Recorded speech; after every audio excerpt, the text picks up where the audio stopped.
Hello les amis et bienvenue chez Nissan. Nissan, c'est un géant japonais et mondial de l'industrie automobile. C'est le producteur de modèles à succès comme le Juke et le Qashqai et aussi le producteur de ce futur best-seller, le Magnite.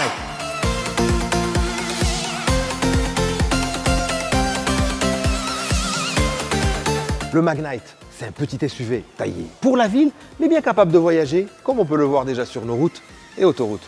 Ce petit japonais joue la carte de la qualité avec des qualités dans un look très réussi, surtout dans cette couleur, sympa l'orange. Dans la vie, on peut être sexy, même si on est petit. Mais lorsqu'on a du muscle, c'est exactement ce à quoi renvoie le design du Magnite. Le Magnite, c'est une imposante calandre entre deux parenthèses de chrome, un regard perçant souligné de LED qui se prolonge visuellement jusqu'au bas du bouclier, et un capot bien sculpté, au même titre que les surfaces latérales. Puis surtout, des passages de roues bien marqués, en plus d'autres effets de style comme cet épaulement de la ceinture de caisse. Ces jantes alu de 16 pouces sont de série dès la deuxième finition, tandis qu'à l'arrière, on note un haillon travaillé, un haillon qui abrite un coffre de 336 litres. Pas mal pour un véhicule de tout juste 4 mètres de long.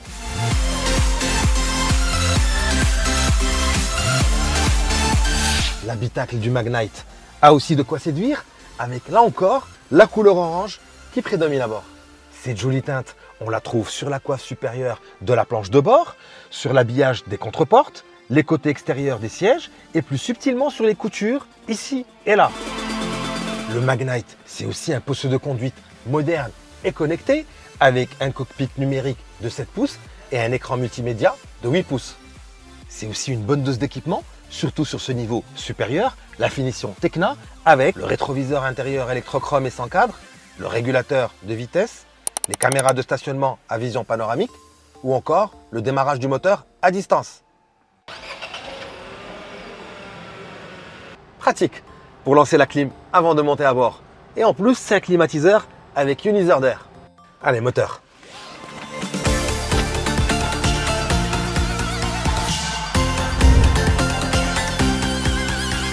Au volant, ce Magnite nous fait découvrir tout le charme de son petit moteur essence, le 1 litre 3 cylindres, 200 chevaux.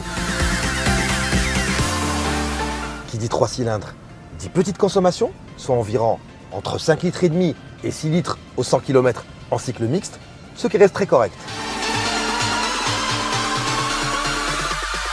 Personnellement, je trouve ce Magnite agréable à conduire et cela découle aussi bien de sa direction souple et de ses bonnes suspensions que du répondant du moteur et de sa boîte de vitesse. Par sa souplesse et la progressivité des passages de vitesse, cette boîte participe réellement au confort de conduite. J'aime aussi l'efficience du freinage, puis le faible diamètre de braquage. Regardez la facilité avec laquelle le Magnite fait un demi-tour dans une ruelle.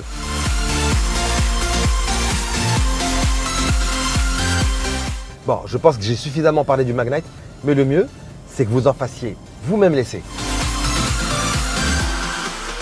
Et vous verrez, vous serez séduit et convaincu, y compris par ses prix, qui débutent à 149 900 dirhams pour sa finition de base et plafonnent à 199 900 dirhams pour sa finition la plus chic. La finition Tecna CVT qui a fait l'objet de notre essai.